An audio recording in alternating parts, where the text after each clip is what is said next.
Everyone, welcome to learn well. आज हम इस वीडियो में डायरेक्ट टैक्स और इनडायरेक्ट टैक्स के बीच में डिफरेंस को डिस्कस करेंगे कि हम किस बेसिस के ऊपर इसे डिफरेंशिएट करेंगे। तो पहला बेसिस है meaning. Direct tax are those tax which is paid by the person on whom it is legally imposed.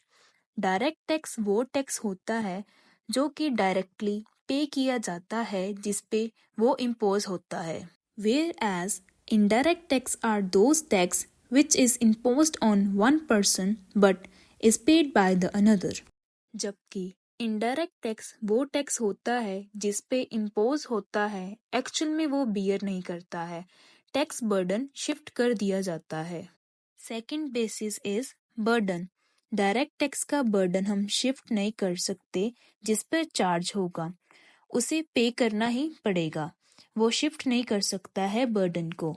But indirect tax में ऑपोजिट होता है, टैक्स बर्डन शिफ्ट कर दिया जाता है, जिस पे इम्पोज हुआ है वो नहीं पे करेगा।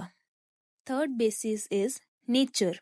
डायरेक्ट टैक्स प्रोग्रेसिव नेचर का होता है। डायरेक्ट टैक्स प्रोग्रेसिव सिस्टम को फॉलो करता है।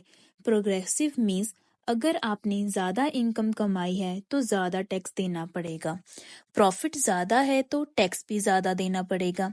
अगर आप ज्यादा अमीर हो तो आपको ज्यादा टैक्स पे करना पड़ेगा, अगर गरीब हो तो देना ही नहीं पड़ेगा। लेकिन indirect tax regressive tax system को फॉलो करता है, उसकी वजह से इनइक्वालिटी इंक्रीज होती है, क्योंकि हर गुड्स एंड सर्विसेज पर टैक्स लगेगा।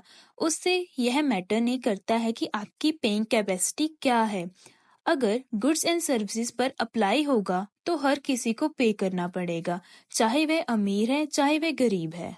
फोर्थ, डायरेक्ट और इनडायरेक्ट। डायरेक्ट टैक्स में टैक्स पेयर गवर्नमेंट को डायरेक्टली टैक्स पे करता है, बट इनडायरेक्ट में इनडायरेक्टली इंटरमीडियरीज के थ्रू पे किया जाता है, लाइक इंपोर्टर, सप्लायर वगैरह। नेक्स्ट बेसिस है टाइप्स। डायरेक्ट टैक्स बहुत सारे तरह के होते हैं, like wealth tax, income tax, property tax, corporate tax, import and export duties. Whereas indirect tax में central sale tax, CGST, SGST, IGST and value added tax आते हैं। नेक्स्ट बेसिस है इन्फ्लेशन। डायरेक्ट टैक्स हेल्प करता है inflation को reduce करने में, जबकि इनडायरेक्ट टैक्स में इन्फ्लेशन को प्रमोट करता है। Next basis is tax collection. Direct tax में टैक्स को कलेक्ट करना बहुत डिफिकल्ट हो जाता है, यहाँ पर बहुत मुश्किल से टैक्स कलेक्ट होता है, लेकिन इनडायरेक्ट टैक्स में टैक्स कलेक्ट करना रिलेटिवली इजी होता है। Next basis is charged on. Direct tax में it is charge on the income of the person, यह पर्सन की इनकम पर चार्ज होता है, लेकिन इनडायरेक्ट टैक्स में यह गुड्स एंड सर्विसेज की सेल एंड परचेज पर चार्ज होता है। Ninth basis is before and after. In direct tax it is paid after the income reaches in the hands of the tax payer.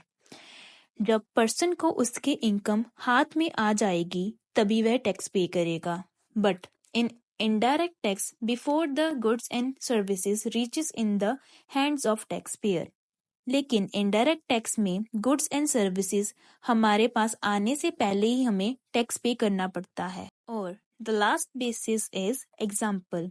Direct tax की example है income tax, wealth tax etcetera, और indirect tax की example है like CGST, SGST, excise duty, custom duty etcetera.